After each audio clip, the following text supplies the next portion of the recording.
let's dive into one of the most infamous and most enduring cold cases in all of criminal history.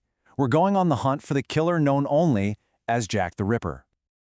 For more than a century, this one single question has just completely captivated historians, criminologists, and, let's be honest, all of us armchair detectives. It is a mystery that has just refused to be solved. To picture this, Victorian London's East End. We're talking about the Whitechapel district. It was a place of really extreme poverty, and in the autumn of 1888, it became a hunting ground. A killer was stalking the gas-lit alleys, spreading this wave of terror that absolutely shocked the world. To even begin to understand the killer, we have to understand the crimes.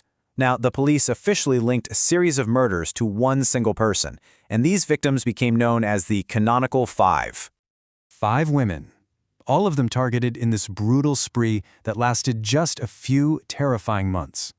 Their lives were tragically cut short, and their deaths would ignite a legend that has never, ever faded. So looking at this timeline, you can really see the killer's terrifying evolution. It began with Mary Ann Nichols, whose throat was severely cut. But with Annie Chapman, the methods got worse. Her uterus was removed. Then you have the double event in September where both Elizabeth Stride and Catherine Eddowes were killed in one night. Eddowes had her uterus and one of her kidneys taken. This progression shows something really important. The killer seemed to have some kind of anatomical knowledge, which led to all these theories that he was a doctor or maybe a butcher. The whole spree finally culminated with Mary Jane Kelly. She was killed indoors and was mutilated almost beyond recognition. And then the murders just stopped, vanished. With the entire city in a full-blown panic, the police were under just immense pressure to find the guy. They put together a long list of persons of interest, but over the years, 3 suspects have really stood out from the pack. First up, we've got Montague John Druitt. Now, this is a man who, on the surface, seemed like a really unlikely killer. Druitt was an Oxford-educated lawyer from a respectable family. He only became a suspect after the murders had already stopped. So why him? Because he disappeared right after Mary Jane Kelly's death and was found drowned in the River Thames in December 1888. It was ruled a suicide. A high-ranking police official later named him as a prime suspect, but it's so important to remember, the evidence against him was completely circumstantial. It was based entirely on the timing of his death. Okay, next we have a suspect who was much, much closer to the heart of the investigation. A local barber by the name of Aaron Kosminski. Kosminski was a Polish immigrant who lived and worked right there, in the middle of Whitechapel. He suffered from some pretty severe mental illness, which included a documented hatred of women, and he was eventually committed to an asylum. He was a favorite suspect for some of the lead investigators on the case at the time. There was even a rumor that an eyewitness identified him but then refused to testify against a fellow Jewish immigrant. Definitely keep his name in mind. He becomes really important later on.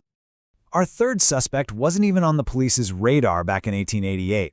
His name is Walter Sickert, and he's a much more modern addition to this gallery of suspects. Sickert was a famous artist known for these dark, moody paintings of London life, and he was admittedly fascinated by the whole Ripper case. But his name was only thrown in the ring as a suspect decades later by authors. And while the theory is kind of intriguing, most Ripper experts dismiss it because there's just a complete lack of any hard historical evidence. So the trail went cold for more than 100 years. The files got packed away, and the case seemed like it was just destined to remain a mystery forever. But what if modern science could reach back in time? This is the exact question that completely reignited the case in the 2010s. The hope was that brand new forensic technology could finally give us the answer that the Victorian police never could. So the key piece of evidence was this silk shawl, said to have been found right next to the body of Catherine Eddowes. In 2014, scientists conducted a genetic analysis of stains found on it, and what they found was, it was explosive.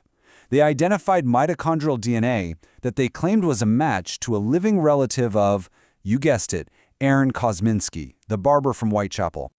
For a minute there, it really seemed like the world's greatest murder mystery had finally been solved. The headlines were everywhere. After 130 years, we actually had a name.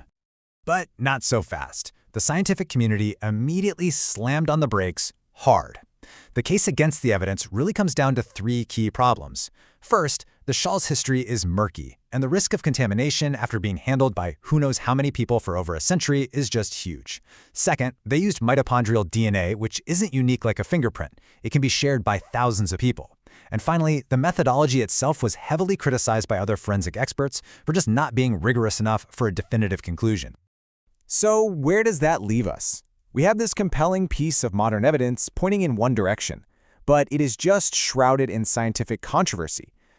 At the end of the day, the DNA evidence against Aaron Kosminski is a fascinating lead, maybe even the strongest one we've ever had. But it's not a smoking gun. It doesn't meet the standard of proof that's required to finally close the book on this case. And so, officially, the identity of Jack the Ripper remains unknown.